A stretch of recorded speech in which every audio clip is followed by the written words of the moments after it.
Halo semuanya, gimana kabarnya? Baik ya. Di video kali ini kita akan belajar pemrograman dasar. Nah, seperti biasa kita kalau ini menggunakan bahasa pemrograman Python. Nah, di Python kali ini kita akan fokus belajar tentang looping atau perulangan. Apa sih perulangan itu? Perulangan itu nanti kita bagaimana sih menggunakan satu script, tapi kita bisa menjalankan untuk menjalankan sesuatu berulang-ulang daripada kita mengetik berkali-kali, tapi hanya satu kali ketikan kita bisa mengulangi ketikan itu secara berulang-ulang. Oke, di sini saya akan langsung mencontohkannya. Saya menggunakan decoder ya, decoder.tech. Di linknya seperti ini, decoder.tech. Nah, di sini halaman utamanya seperti ini. Kalau kalian yang menggunakan Android itu di HP-nya bisa langsung kebuka. Tapi di sini saya menggunakan laptop atau komputer, saya menggunakan versi yang web. Untuk versi yang web, kalau sudah login nanti ada project yang bisa dibuat. Di sini karena saya belum login, di sini saya akan login dulu. Loginnya tidak usah pakai akun atau yang apa. Di sini saya akan menggunakan akun Gmail saya, Google. Nah, untuk apa login? Karena ketika kita sudah login, nanti kita bisa menjalankan script yang kita buat atau kita bisa menjalankan script yang dibagikan oleh orang lain. Nah, di sini kita ada apa namanya? Start coding ya. Kita klik saja. Nah, di sini karena kita menggunakan Python, jangan lupa ini ekstensinya rata-rata masih menggunakan C karena defaultnya emang C. Tapi karena kita menggunakan Python, kita pilih yang Python PY ya. Bukan Python 2 ya, itu udah yang versi lama, kita pakai yang terbaru, Python 3. Nah, karena kita menggunakan looping, kita akan belajar looping. Di sini saya akan memberikan nama looping atau bahasa Indonesia saja ya, perulangan. Di sini saya kasih judul perulangan.py ya. Kita oke. Nah, di sini sudah ada editornya. Di sini saya zoom supaya bisa kelihatan source code-nya ya. Oke. Nah, untuk membuat perulangan, kita jangan ke perulangan dulu deh. Kita misalkan ingin menulis sesuatu, print 1, misalkan kayak gini. Kalau kita jalankan, dia akan menulis teks 1 ini ya. Nah, 1 ini dijalankan oleh ini print. Lalu kalau misalkan kita ingin ada 2, print 2, print 3 kayak gini kan. Kita jalankan. Nah, 1 2 3. Bagaimana kalau 10? Kita harus ngetik 10 kali. Bisa sih di copy paste, tapi bagaimana kalau 100.000 kali? Kan tetap kita akan capek untuk membosankan juga. Lalu bagaimana hanya sekali script lalu kita bisa menjalankan berulang-ulang. Nah, itulah yang di manfaat dari atau tujuan dari script looping atau perulangan. Nah, untuk membuat perulangan di Python itu cukup sederhana. Kita bisa seperti ini scriptnya, for itu untuk ya, for x ini variabel yang kita buat. Ini boleh x, boleh a, boleh b, terserah. Tapi di sini karena di dalam matematika biasanya kan pakainya x ya atau n kalau di Indonesia itu. For x in rank. Nah, untuk x di dalam rank itu apa ya? Seperti ranking gitu ya, atau jarak antara misalkan kita pengen rank misalkan 5. Berarti di sini dia akan membuat looping 5 kali. Nah, bahasa pemrograman di mana-mana itu dimulai dari 0 bukan dari 1. Oke, di sini saya akan menulis print, maka ini akan diketik 5 kali halo. Misalkan ada script halo kan, berarti dia akan menjalankan halo 5 kali. Kita jalankan, run. Nah, 1 2 3 4 5. Ya kan 5 kali. Nah, tapi ini kan scriptnya sama. Untuk membedakan gimana? Kita bisa membedakannya.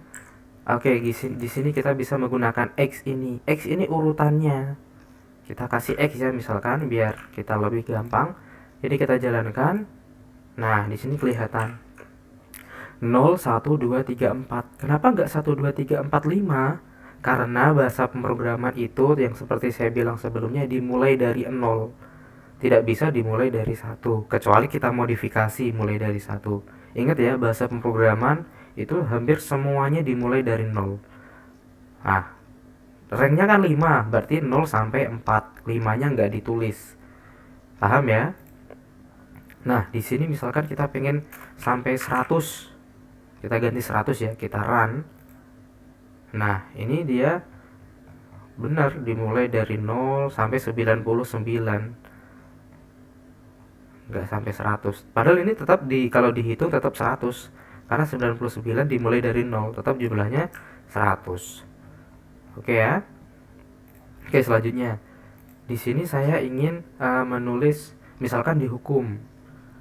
Silakan menulis saya menyesal 50 kali gitu kan. Nah, tinggal 50, terus di sini saya menyesal gitu kan. Terus ketika dijalankan, nah ini akan keluar tulisan saya menyesal selama sebanyak 50 kali. Nah, seperti itu. Nah, ini perulangan yang versi pertama yang paling standar. Lalu bisa nggak ini dicampur dengan variabel? Bisa. Misalkan di sini kata-katanya saya rubah ya. Misalkan kita lagi bucin-bucinnya, misalkan kayak gitu. Misalkan gini, I love you, x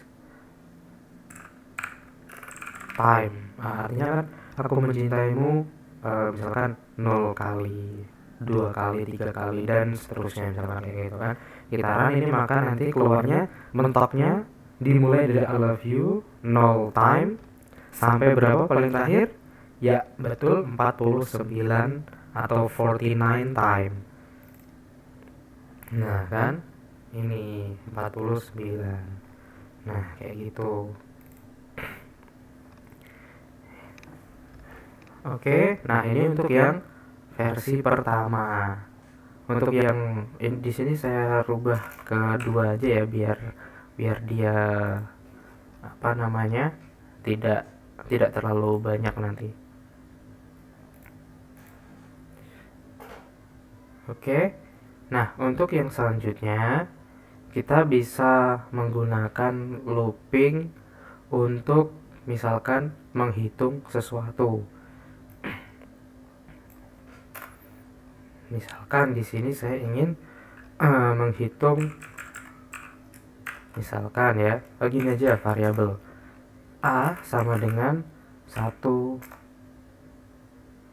C sama dengan integer X plus 1. Nah, di sini saya akan print A plus, enggak, nanti jadinya gini, plus koma X koma sama dengan koma C. Nanti akan keluar kayak di yang punyanya anak kecil gitu ya, penjumlahan secara berurutan di sini sampai 10. Nah, 1 plus 0 1, 1 plus 1 2. Loh, iya betul ya, 1 plus 0 itu 1, 1 plus 1 2, 1 plus 2 3. Nah, 1 plus 9 10. Nah, seperti ini. Nah, gunanya itu seperti ini nanti. Looping atau perulangan itu digunakan untuk menghitung sesuatu yang akan membosankan, rumit jika terlalu banyak. Nah, dengan looping ini kita bisa menyederhanakan ini. Nah, selain looping seperti ini, kita juga bisa membuat looping jangka ya. Misalkan kita ingin loopingnya 1 sampai 9. Nah, kita print aja ini, print X, kita jalankan. Nah, 1 sampai 8. Kenapa 9 nggak muncul? Karena 9 kan tadi limitnya nggak mulai dari 0 ya, karena kita sudah modifikasi dari 1 sampai 9. Nah, seperti itu looping yang bisa kita pelajari pada kesempatan kali ini. Masih ada bentuk lainnya, tapi untuk yang pertama ini kita bisa menggunakan seperti ini dulu. Oke, terima kasih. Itu yang bisa saya sampaikan. Selamat mencoba. Terima kasih.